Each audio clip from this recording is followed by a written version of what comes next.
સ્વામિત્ર જય સોમનાથ ઓમ નમઃ શિવાય પ્રેમ મિત્રો તમારા દેવ શુભ રહે મંગલમય શુભકામના હોબલી મરદ જોગીભાઈ વ્યાસ આપ સૌનું આપની જોડે શુભના હાર્દિક સ્વાગત કરું છું મિત્રો આજ રોજ જોઈશું આજનો શુભ પંચાંગ આજે તારીખ છે 12/5/2026 ને મંગળવાર વૈશાખ વદ દસમ તિથિ છે આજે દસમ છે એકાદશી આવતીકાલે કરવાની રહેશે આજે પંચક પણ છે આજે જે બાળકનો જન્મ થાય છે ને તિથિ ગણાય છે દસમ આ દસમ તિથિ આજે બપોરે 2:53 પૂર્ણ થઈ જાય છે ત્યાર પછી જે બાળકનો જન્મ થાય એને એકાદશી ગણાશે એકાદશીનો વ્રત ઉપવાસ વગેરે આવતીકાલે કરવાનો રહેશે આજે જે બાળકનો જન્મ થાય છે નક્ષત્ર ગણાય છે પૂર્વ ભાદ્રપદ આ પૂર્વ ભાદ્રપદ નક્ષત્ર આજે મણસ્ક 1:29 શરૂ થઈ આવતીકાલે મણસ્ક 1:18 પૂર્ણ થઈ જાય છે આવતીકાલે મણસ્ક 1:18 પછી જે બાળકનો જન્મ થાય ઉત્તરા ભાદ્રપદ નક્ષત્ર ગણાશે આજે જે બાળકનો જન્મ થાય છે યોગ ગણાય છે વૈધૃત યોગ છે આજે ખાસ કરીને દર વખતે જ કહું છું કે ભગવાન શંકરના મંદિરમાં જઈ તાંબાના લોટાની અંદર ઘી મૂકી એની પર એક ડીશ મૂકી એમાં કાળા તલ મૂકી એમાં કે દક્ષિણા અને એની પર એક દીવો મૂકી દો અને પછી ભગવાનની પાસે જઈને ઉભા રહેવાનું ભગવાનને પ્રાર્થના કરવાની કે મારા ઘરમાંથી દુઃખ દરિદ્રતા ભય રોગ દૂર કરો ભગવાનને અર્પણ કરી દો જીવનમાં એકવાર તો આ કરવું જોઈએ જેણે જેણે કર્યું છે તેને કરવાની જરૂર નથી જે ન કર્યું હોય તે લોકો કરી લે છે આ વૈદૃત યુગમાં જયારે બાળકનો જન્મ થાય તેની ચોક્કસ પૂજા વિધિ કરી લેવાની અને મેં જે પ્રયોગ કરવા કીધો છે તે આ લોકો માટે ખાસ કરી લેવાનો બપોરે 12 વાગ્યા પહેલા કરજો આજે રાત્રે 11:20 પછી જે બાળકનો જન્મ થશે એને વિષકુંભ યોગ ગણાશે આજે જે બાળકનો જન્મ થાય એનું કરણ ગણાય વિષ્ટિ આ વિષ્ટિકરણ પણ ભયાનક હોય છે ભયજનક લોકોની સાથે ઘટના ઘટિત થતી હોય છે માટે એની પણ પૂજા કરી લેવી આ વિષ્ટિ યોગ બપોરે 2:53 પૂર્ણ થઈ જાય ત્યાર પછી જે બાળકનો જન્મ થાય એનું ભવકરણ આજે બાળકનો જન્મ થાય છે રાશિ ગણાય છે કુંભ રાશિ અક્ષર આવે છે ગસ કુંભ રાશિ સ્વામી શનિ ગણાય છે આ કુંભ રાશિ મિત્રો આજે પૂરી થઈ જાય છે રાત્રે 9:25 રાશિ બદલાય છે ધ્યાન રાખજો આજે સવારે આજે સાંજે 9:25 પછી આજે સાંજે 9:25 પછી જે બાળકનો જન્મ એની મીન રાશિ ગણાશે મીન રાશિ અંદર અક્ષર આવે છે દ ચ જ મીન રાશિ સ્વામી મિત્રો આ મીન રાશિ આજે રાત્રે 9:25 થી શરૂ થઈ 14 તારીખે રાત્રે 10:35 પૂર્ણ થાય છે ત્યાં સુધી જે બાળકોના જન્મ થશે બધાની રાશિ મીનમાં હશે આ રાશિ તિથિ વાર નક્ષત્ર યોગ કરણનું બહુ જ મહત્વ છે જેનો જન્મ હોય તેને ચોક્કસ પ્રમાણે પૂજા વિધિ કરી લો જીવન સરળ બની જશે આજે જે કોઈ મારા સબસ્ક્રાઇબ મિત્ર મારા ઘર પરિવારથી કોઈ પણ સદસ્યની વર્ષગાંઠ છે યા મેરેજ એનિવર્સરી છે બધાને મારી ઘણી ઘણી શુભકામના તમારા જીવનમાં ખૂબ પ્રગતિ ઉન્નતિ થાય ભગવાન શંકર તમારી બધી મનોકામના પૂર્ણ કરે હું સોમનાથ દાદાને પ્રાર્થના કરું છું આજના દિવસે સવારમાં ઉઠી આજનું શુકન કરી લો આખું વર્ષ તમારું સુંદર રીતે જશે આજે જે કોઈ મારા સબસ્ક્રાઇબ મિત્ર મારા ઘર પરિવારથી કોઈ પણ સદસ્ય આજે કોઈ ઇન્ટરવ્યુ આપવા જઈ રહ્યા છે યા આજે કોઈ નોકરી ધંધા માટે જરૂર છે કોઈ પરીક્ષા આપવા જરૂર છે કોઈ યાત્રા પ્રવાસ માટે જરૂર છે કોઈ વિદેશમાં જરૂર છે કોઈનું ઓપરેશન હોય કોઈની ડિલિવરી હોય કોઈની સગાઈ હોય કોઈની છઠ્ઠીની પૂજા હોય કોઈ પણ કાર્ય તમે કરવા જઈ રહ્યા હોય તે કાર્યમાં તમને દિવ્ય સફળતા પ્રાપ્ત થાય એવું સોમનાથ દાદાને પ્રાર્થના કરું છું આજના દિવસે તમે ઘરેથી નીકળો છો ત્યારે ખાસ કરીને આપણે યોગેશ્વર ચેનલ પર જતા રહો પ્લે લિસ્ટમાં જઈ એમાં વારનું શુકન જોઈ લો એ શુકન કરીને નીકળો તો સારી સફળતા પ્રાપ્ત થશે એમ તો આજે તમે ઘરેથી નીકળો છો તો કાકાને ફુવાને મોટા ભાઈને વંદન કરીને નીકળો આજના દિવસે પુત્રને ગોળ ભાખરીને ઘી મિક્સ કરીને સાંજે સંધ્યાકાળના સમય ખવડાવવાથી ભય રોગ શત્રુ બાધા પર વિજય પ્રાપ્ત થાય છે પુત્રો ઘરમાં પડાય નહીં અને બહાર જ રાખવો પડે જે પ્રાણીને પાડો ને ઘરમાં તે પ્રાણીને ગમતું વાતાવરણ બની જાય સસલું પાડો તો ઘરમાં ઉચ્ચર થઈ જાય આખું ઘર એટલે ધ્યાન રાખવું આજે કોઈ પણ કાર્ય કરવા માંગે છે તેના માટે પણ એક ચોક્કસ શુભ સમય છે જે આપણે જોઈ લઈએ આજે સવારે 9 થી બપોરે 1:30 સુધીનો સમય શુભ રહેશે બપોરે 3 થી સાંજે 4:30 વાગ્યા સુધીનો સમય શુભ રહેશે સાંજે 7:30 થી રાત્રે 9 વાગ્યા સુધીનો સમય શુભ રહેશે અને રાત્રે 10:30 થી આવતીકાલે મળસ્કે 3 વાગ્યા સુધીનો સમય શુભ રહેશે આ સમયગાળા દરમિયાન તમે કોઈ પણ કાર્ય કરો છો તે કાર્યમાં તમને સારી સફળતા પ્રાપ્ત થઈ શકે છે પરંતુ મિત્રો આજના દિવસમાં આજે ચોક્કસ શુભ સમય કીધા પરંતુ આજનો દિવસ બિલકુલ અશુભ છે કોઈ પણ કાર્ય કરવા માટે એટલે કોઈ કાર્ય કરશો નહીં ન ખરીદી કરશો ન વેચાણ કરશો ન કોઈ કાર્યનો આરંભ કરશો ન કોઈ ધંધો વેપાર ચાલુ કરશો આમ તો આજે જે દિવસ છે એમાં તમારી કોઈ વસ્તુ ચોરાઈ ગઈ ખોવાઈ ગઈ તો 11 બાકી શક્યતા ઓછી છે આમ આજના દિવસે કોઈ પણ ધંધો વેપાર ચાલુ કરે તો ખૂબ પ્રગતિ ઉન્નતિ થાય ખૂબ સુખ સમૃદ્ધિ પ્રાપ્ત થઈ શકે ઉત્તમ સફળતા મળી શકે પરંતુ દિવસ અશુભ છે બીજા બધા કારણોસર, બીજા યોગ વગેરેને કારણે, એટલે વૈદૃત યોગ વગેરે હોવાથી એટલે કોઈ કાર્ય કરવાને માટે યોગ્ય દિવસ નથી. આજે કરશું આજનો સંકલ્પ. ચમચીમાં પાણી લઈ લો. અદ્યતન માસોત્તમ પરમ પવિત્ર વૈશાખ માસે શુભે કૃષ્ણ પક્ષ દશમ્યાયામ ભૌમવાસ અંતર્ગત એકાદશીયાયામ ભૌમવાસ નિમિત્તાયામ વિડીયો પૂર્ણ થાય, સંકલ્પ પતે એટલે તરત જ તમે કોમેન્ટ્સમાં યુટ્યુબ ઉપર જે ભગવાનની પૂજા કરી રહ્યા છો એનું નામ લખીને મૂકી દો. ભગવાનનો પ્રાર્થના કરીશ કે તમારું જલ્દી કાર્ય સિદ્ધ થાય અને લાઈક પણ મોકલાવીશ. હવે દરેક જણા પોતાનું સાચું નામ બોલી દો.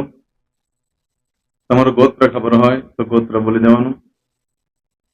પછી બોલવાનું છે અહમ, મમ, આત્મન, શ્રુતિ, સ્મૃતિ, પુરાણોક્ત, પુણ્ય, ફલ, પ્રાપ્તિ, અર્થમ, અપ્રાપ્ત, લક્ષ્મી, પ્રાપ્તિ, અર્થમ, પ્રાપ્ત, લક્ષ્મી, ચિરકાલ, સૌ, રક્ષણાત્મક, લોકેવા, સભાયામ, રાજદ્વારે, વ્યાપારે, વિદ્યા અભ્યાસે, દેશે, વિદેશે, સર્વત્ર, યશ, કીર્તિ, વિજય, લાભાદિ, પ્રાપ્તિ, અર્થમ, મમ, અખિલ, કુટુંબસ્ય, આયુ, આરોગ્ય, ऐश्वर्यादि, प्राप्ति, अर्थम, मम, जन्म, समय,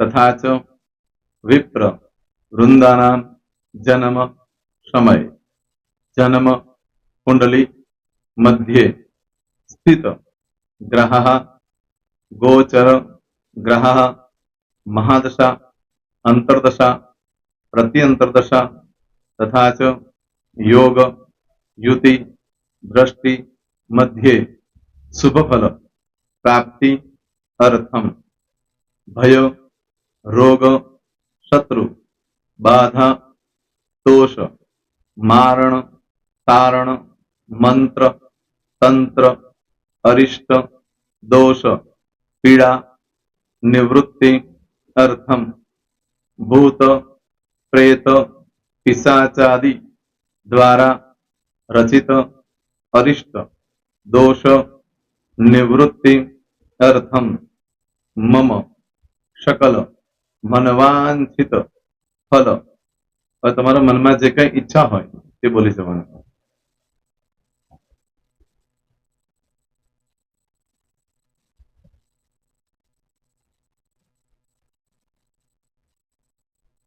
બોલવાનું અનુસારતઃ सकल मनवांछित फल प्राप्ति अर्थम.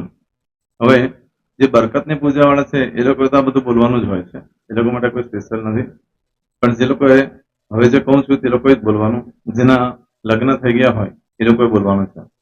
મમ દાંપત્ય જીવન મધ્યે સુખાકારી પ્રાપ્તિ અર્થમ પુત્ર પૌત્રાદિ સંતતિ પ્રાપ્તિ અર્થમ. આ સંતાન પ્રાપ્તિ વાળા માટે પણ આવી જાય છે એમાં. દીર્ઘ આયુ આરોગ્ય ઐશ્વર્યાદિ પ્રાપ્તિ અર્થમ. તથા ચ હવે જેના લગ્ન નથી થયા તે લોકોએ બોલવાનું. મમ જટટી વિવાહ યોગ પ્રાપ્તિ અર્થમ વિવાહ પશ્ચાત દાંપત્ય જીવન મધ્યે સુખાકારી પ્રાપ્તિ અર્થમ. હવે જે લોકોને સંતાન પ્રાપ્તિ નથી, જે લોકોને સંતાન પ્રાપ્તિ છે કરવી છે એ લોકોએ બોલવાનું. મમ દાંપત્ય જીવન મધ્યે સુખાકારી પ્રાપ્તિ અર્થમ તથા ચ દીર્ઘ આયુ આરોગ્ય ऐश्वर्यादि समन्वित संतति सुख प्राप्ति अर्थम. હવે જે અભ્યાસ કરી રહ્યા છો છોકરા વિદ્યાર્થીઓ છે તે લોકોએ બોલવાનું છે. મમ વિદ્યા અભ્યાસ મધ્યે ઉત્તરો ઉત્તર પ્રગતિ ઉન્નતિ સાનુકૂલતા પૂર્વક દિવ્ય સફળતા પ્રાપ્તિ અર્થમ. હવે જે લોકો વિદેશમાં જવા માંગતા હોય કે શીપમાં જવા માંગતા હોય મતલબ ભારત દેશની બહાર જઈને ધંધો વેપાર કરવા માંગતા હોય એ લોકોએ અથવા વિદેશ જવા માંગતા હોય કાયમ માટે એ લોકોએ બોલવાનું છે. મમ જટટી વિદેશ ગમન યોગ પ્રાપ્તિ અર્થમ વિદેશ ગમન કાર્ય મધ્યે સાનુકૂળતા પૂર્વક દિવ્ય સફળતા પ્રાપ્તિ અર્થમ. હવે આરોગ્ય વાળા બોલવાનું છે જેને આરોગ્યની પૂજા આપેલી હોય એ લોકોએ. એમ તો દરેક જણા જ બોલવાનું છે. બોલો મમ આયુ આરોગ્ય ઐશ્વર્યાદિ પ્રાપ્તિ અર્થમ.